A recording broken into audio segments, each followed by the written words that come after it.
बहादुर यार जंग क्या थे, बहादुर यार जंग ने क्या किया, बहादुर यार जंग कैसी शख्सियत थे, अपने नानी के साथ उन्होंने कैसा सलूक रखा, किसी ने इस पर तवज्जो करने की कोशिश नहीं की। मुझे अब भी फ़तेह खातून याद आती हैं, जो बहादुर यार जंग की नानी थी। उन्होंने बहादुर यार जंग को बहादुर यार जंग बना दिया। अगर फ़तेह खातून बहादुर यार जंग को नहीं मिलती तो बहादुर यार जंग का इतना बड़ा जलसा नहीं होता था। वो कहती कि बेटे आज तुमने अल्लाह से बातें की, हड़बड़ा जाते, नहीं मेरे से गलती हुई, नहीं जाओ अल्लाह से बातें करके आओ। सुना आपने कि कुरान शरीफ को पढ़ के आओ तो मैं तुमसे तुम्हारा सलाम लूँगी। क्यों अपना खफस देख के नाशाद है तू, मायूस अगर हो गया बर्बाद है तू। गर दिल तेरा आज़ाद है ऐ सैदे खफस, आज़ाद है आज़ाद है आज़ाद है तू। ये चैलेंज था मीर उस्मान अली खां के लिए। बता रहे थे कि किस तरह हुकूमत की जाती है, जैसा कि अभी आपके सामने पेश हुआ। उन्होंने कहा कि आप सारे इनको निकाल दीजिए, रातों रात इनको निकाल दीजिए। तो क्या कहा मालूम बहादुर यार जंग ने, चमन ज़ारे दक्कन को अपने खूने दिल से सेंचा है, छूटेगा मुझसे कैसे ये गुलिस्तान देख लेता हूँ। बहादुर यार जंग ने ये कहा कि इकबाल जो लिखते हैं वो कुरान का ये है, कुरान जो कहता है इकबाल लिखते हैं। एक जगह लिखा है खुदा की देन है, खुदा की देन तकरीर व खिताबत का कमाल, क्या उड़ाएगा कोई चरबा मेरे अंदाज का, क्या उड़ाएगा कोई चरबा मेरे अंदाज का। तो उनको अपनी तकरीर पर ऐसा बहुत कमांड था। बहरहाल बहादुर यार जंग के बारे में अर्ज़ करूं तो ये कर सकता हूं कि मेरी दानिश में मैंने जितना भी तारीख़ को पढ़ा, लोगों को समझने की कोशिश की, हालिया दौर के पिछले 200-400 साल के जो है लोगों में जिनको देखने की कोशिश की, तलाश करने की कोशिश की, मेरी नज़र में उतनी कम उम्र का, उतना जामे क़िस्म का क़ायद कोई भी नहीं है, कोई भी उनके करीब तक नहीं आ सकता। प्राउड प्रोडक्ट थी हैदराबाद का। उस सरोजनी नायडू ने रविंद्रनाथ टैगोर नोबेल लॉरेट से कहा कि आप हैदराबाद आए और अभी जो है बहादुर यार जंग से नहीं मिले। तो बोले नहीं कौन है बहादुर यार जंग? अरे फिर आप हैदराबाद देखे क्या, आप मिले क्या आप? हाँ, तो ये गुरुदेव जो है कह रहे हैं कि फिर उनको बुलाते हैं, वो शांति निकेतन में जाते हैं और बहादुर यार जंग इंतहाई उम्दा तासुरात लेकर उनके पास से जो है वापस आते हैं। और जब गांधी जी से मिलते हैं तो गांधी जी उनसे कहते हैं अरे भाई आइए, सुना है आप मौलाना से भी अच्छी तकरीर करते हैं। इकबाल के घर जाते हैं तो नौकर से कहते हैं कि भाई मैं उस वक्त उनके पास होना चाहता हूँ जब ये शेर कहते हैं। वो रात का वक़्त होता है, वो नमाज के बाद जो है अपने शेर के शगल में मसरूफ़ होते हैं और ये पीछे जाके बैठ जाते हैं और उनकी हरकत और सकनात को देखते हुए उनसे वो हासिल करना चाहते हैं जो सिर्फ़ रूहानी तौर पर ही आ सकता था। तो इकबाल के बारे में जब उनसे तारुफ़ होता है, कराया जाता है पहले, तो बोलते हैं कोई इकबाल को कि मैं नाम भूल गया, कि अगर आप शाह हैं तो ये आपके सालार हैं, आप अगर शमा हैं तो ये आपके परवाने हैं और इनसे आपसे काबिल आदमी नहीं मिलेगा। और होता वैसा ही है कि इकबाल भी उनके गिरविदा हो जाते हैं। 1927 में जो कायम हुई थी मजलिस बैनुल इत्तेहादुल मुस्लिमीन, वो बिल्कुल सोती रही तकरीबन 10 साल तक। और फिर बहादुर यार जंग को ये सारे हालात देखने के बाद उनको समझना पड़ा कि जिसका इशारा हमारे डॉक्टर नासिर साहब ने किया कि भाई वो उसको अब उनको ज़रूरत थी वैसे क़यादत देने की, तो फिर वो की तो मजलिस बैनुल इत्तेहादुल मुस्लिमीन बनी और ये उसकी बागडोर संभाले। और इन्होंने बाकायदा तौर पर जो है लोगों में शऊर पैदा करने का जो काम किया वो बड़े मुनज़्ज़म और बड़ी डिटर्मिनेशन के साथ वो काम शुरू किया और उसमें बहुत हद तक कामयाब हुए। हम सब इस बात से बखूबी वाकिफ़ हैं کہ قائد ملت نواب بہادر یار جنگ کو ایک معمولی گھرانے کے فرد نہیں تھے، بلکہ وہ شاہی خاندان سے تعلق رکھتے تھے، عیش و عشرت کے سارے سامان ان کو میسر تھے، لیکن اس کے باوجود یہ اللہ کی مشیت تھی کہ اللہ تعالیٰ ان سے ایک ایسا کام لینا چاہتا تھا کہ جس کی بنیاد پر وہ تاریخ میں ہمیشہ یاد رکھے جائیں گے۔ چنانچہ جو تقریر انہوں نے کی اس کے اندر انہوں نے بتایا، اے محمد عربی کے تخت و تاج پوش غلام، میں تجھے بتا دوں کہ اس شہنشاہ کونین کی نظر میں انداز ملوکیت کیا تھا۔ یہ بہادر یار جنگ کے الفاظ ہے تقریر کے، اور نظام دکن بیٹھے ہوئے سامنے۔ تھوڑی دیر کے لیے تصور کر لیجئے، ہم اپنے دلوں پر ہاتھ رکھ کر سوچ لیجئے کہ کوئی اعلیٰ عہدیدار اگر اسٹیج پر آ جائے تو ہماری کیفیت کیا ہو جاتی ہے۔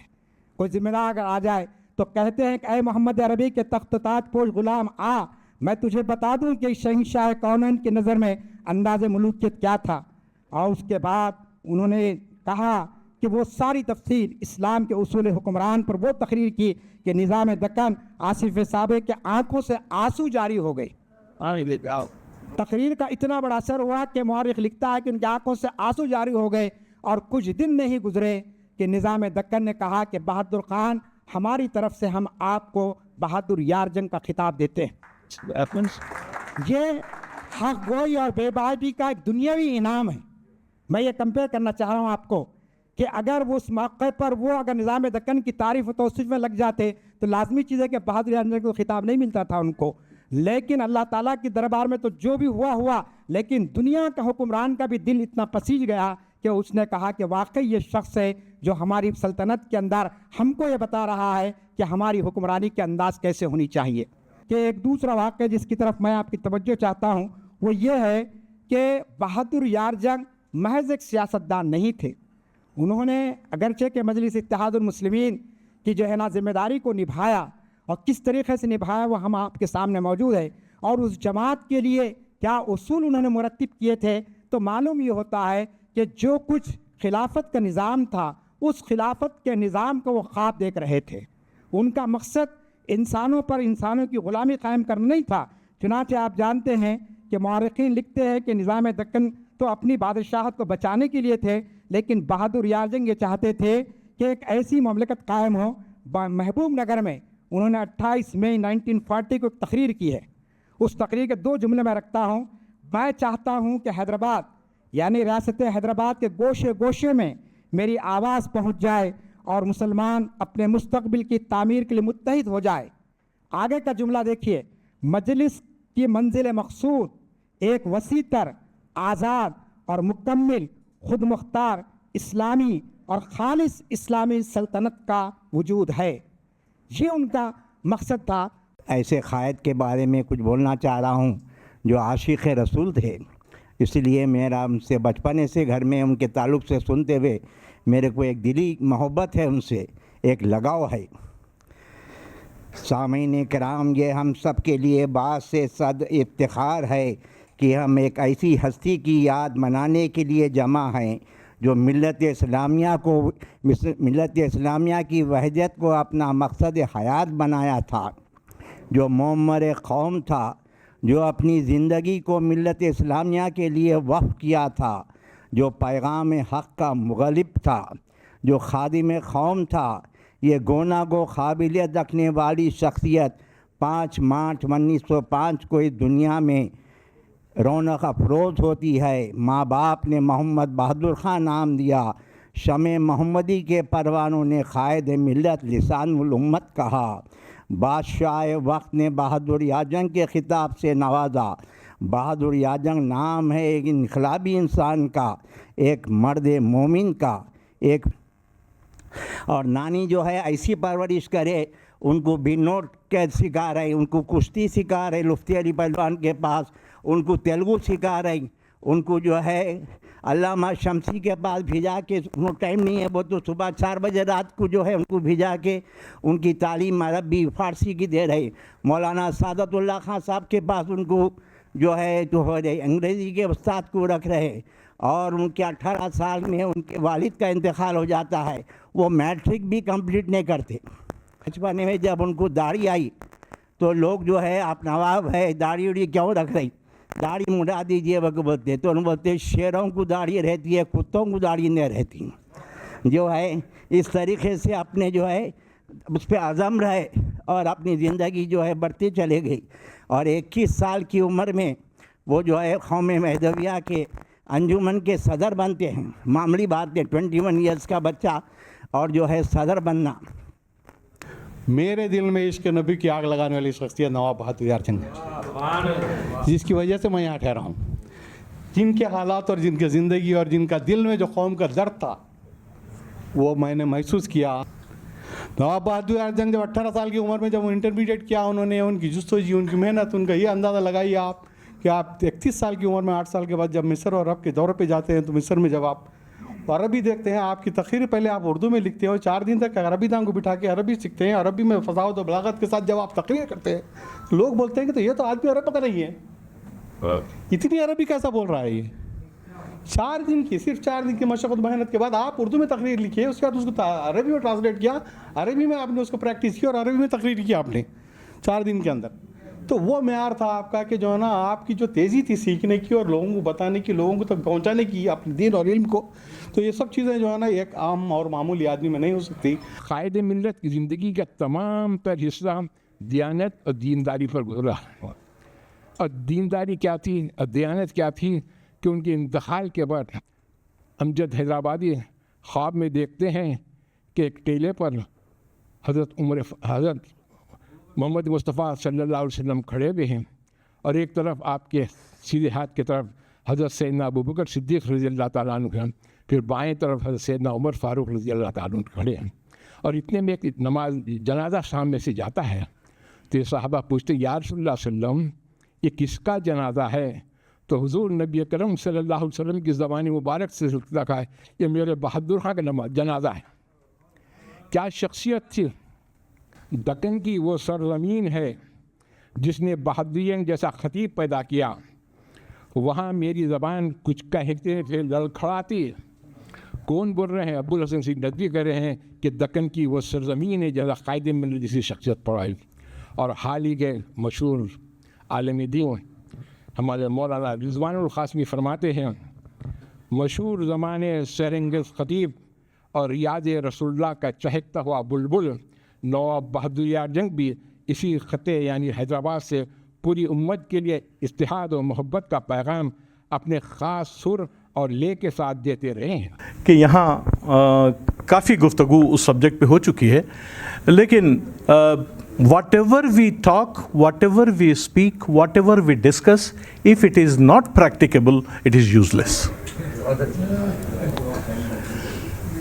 और सबसे बड़ी बात यह है कि अल्लामा इकबाल ने reconstruction of religious thought in Islam के इंट्रोडक्शन में ये लिखा है कि कुरान एक फ़िलासफ़ी की बुक नहीं है, ये आइडियाज़ की बुक नहीं है, ये प्रैक्टिस की बुक है। तो आप ज़रा देखिए कि ज़बान किस तरह क़ल्ब पे असरअंदाज होती है।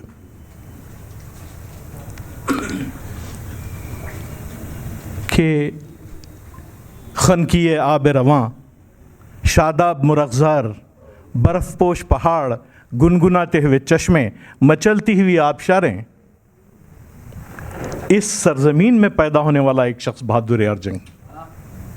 जो बातें अल्लामा ने अक़ीदत इश्क़ रसूल में की हैं, अल्लामा इक़बाल ने, वही अंदाज़ तिमापुरी साहब बता रहे थे कि बहादुर यार जंग में था।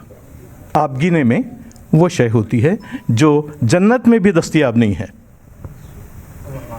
झलकती है तेरी उम्मत की आबरू इसमें। तो कहीं हमारे अमल और हमारे ख़यालात और हमारे फ़िक्र से हमको ये नज़र आता है कि झलकती है हुज़ूर नबी करीम सल्लल्लाहु अलैहि वसल्लम की आबरू उसमें। इसलिए बहादुर यार जंग की बहुत ज़रूरत है। ख़ुतूत की किताब में एक लेटर नंबर 1 है जो इस दावतनामे के लिए लिखा गया है, जिसमें बहादुर यार जंग को ज़फ़र सोसाइटी ने بہادر شاہ ظفر کی شاعری پر گفتگو کرنے کے لیے دعوت دی تھی. لکھا کہ تیموری شہزادے کی حیثیت سے میں بہادر شاہ ظفر کی بڑی احترام اور عزت کرتا ہوں، لیکن تیموری نسل کے شہزادے کی حیثیت سے میرا سر شرم سے جھک جاتا ہے. جب کہ ہم نے جدوجہد اور شمشیر و سنا کو اپنے ہاتھوں سے رکھ دیا، ہماری حیثیت جو ہے ادبیات کے میدان میں شعر و شاعری کی ہو گئی. میں اس اجلاس میں شرکت سے معذور ہوں اور آپ مجھے معذرت کریں. اس لیے جس سے جگر لالہ میں ٹھنڈک ہو وہ شبنم، ہر تصویر کے نیچے بہادر ارجن کی یہ لکھا ہوا دیکھا ہم نے بچپن سے کہ جس سے جگر لالہ میں ٹھنڈک ہو وہ شبنم، دریاؤں کے دل دہل جائیں وہ طوفان.